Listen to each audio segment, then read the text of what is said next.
नमस्कार, आप देख रहे हैं न्यूज प्लस 21। मैं हूं आपके साथ ललिता चक्रधारी। छत्तीसगढ़ विद्युत संविदा कर्मचारी संघ लगातार प्रदेश के अंदर अपनी मांग को लेकर आंदोलन जारी रखे हैं। संविदा कर्मचारियों का कहना है कि जितना शोषण पावर कंपनी द्वारा हमारा किया गया है, उतना शायद ही किसी अन्य संस्था ने अपने कर्मचारियों के साथ किया होगा।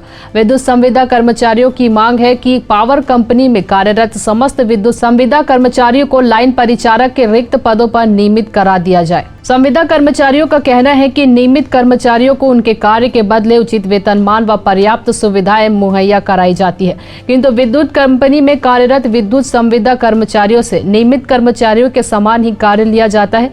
लेकिन जब बात वेतन देने की आती है तो हम बहुत पीछे हो जाते हैं, जिससे हमको जीविकोपार्जन करने में भी बहुत दिक्कत होती है। विद्युत सेवा कार्य के दौरान हमारे 25 विद्युत संविदा कर्मचारी दिवंगत हो चुके हैं। साथ ही सैकड़ों संविदा कर्मचारी विद्युत दुर्घटना की चपेट में आकर स्थायी व अस्थायी रूप से अपंगता का शिकार हो चुके हैं। इन सब के बावजूद कंपनी प्रबंधन हम संविदा कर्मचारियों के प्रति संवेदनहीन बनी हुई है। हम चाहते हैं कि सेवा कार्य के दौरान शहीद हुए समस्त विद्युत संविदा कर्मचारियों के परिजनों के किसी एक सदस्य को तत्काल अनुकंपा नियुक्ति तथा उचित मुआवजा राशि प्रदान की जाए। हम आज से अनिश्चितकालीन आंदोलन पर है। हमारी मुख्य मांगे नियमितीकरण की मांगे थी, जिसको कंपनी हमें बार बार धोखा दे रहा है। पिछले बार भी हमने आंदोलन किया था, उसमें भी आश्वासन दिया गया था कि आपको वैकेंसी के थ्रू नियमित कर दिया जाएगा, लेकिन अभी तक वैकेंसी के थ्रू हमें नियमित नहीं किया गया है। हमारी यही मांग है कि जो रिक्त पद हैं, जो विज्ञापन जारी किया गया था 3000 पद, उस पर हमें मर्ज कर दिया जाए। उसके बाद जो पद बचेंगे उस पर कंपनी फिर से नियुक्ति किया जाए। जो भी पद है उस पर नया वैकेंसी को लिया जाए। अभी जो है हमारे जो 23 कर्मचारी दुर्घटनाग्रस्त में मृत्यु को प्राप्त कर चुके हैं और 95 लोगों की मृत्यु हो चुका है।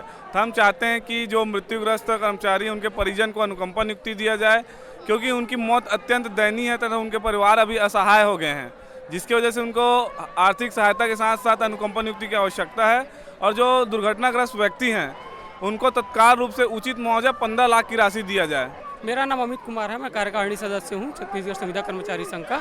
एक्चुअल में क्या, पिछले बार जब हम लोगों ने अनिश्चितकालीन आंदोलन किया था तो उस समय हम लोग के सैलरी को बढ़ा करके ये बोला गया था कि जो नया वैकेंसी 3000 पद लिया जा रहा है उसमें आप लोगों को रेगुलर किया जाएगा वैकेंसी के माध्यम से। लेकिन 2 बार उस वैकेंसी को कैंसिल किया गया। अब हमारा ये है कि हमको बार बार उस चीज़ के लिए लड़ना पड़ता है। तो हमको जो रिक्त पद है उस पर हमको डायरेक्ट नियमितीकरण दीजिए, हमको किसी वैकेंसी का हिस्सा नहीं बनना है। ऐसे ही जानकारी से लगातार अपडेट रहने के लिए देखते रहिए न्यूज प्लस 21, आपके हक की बात।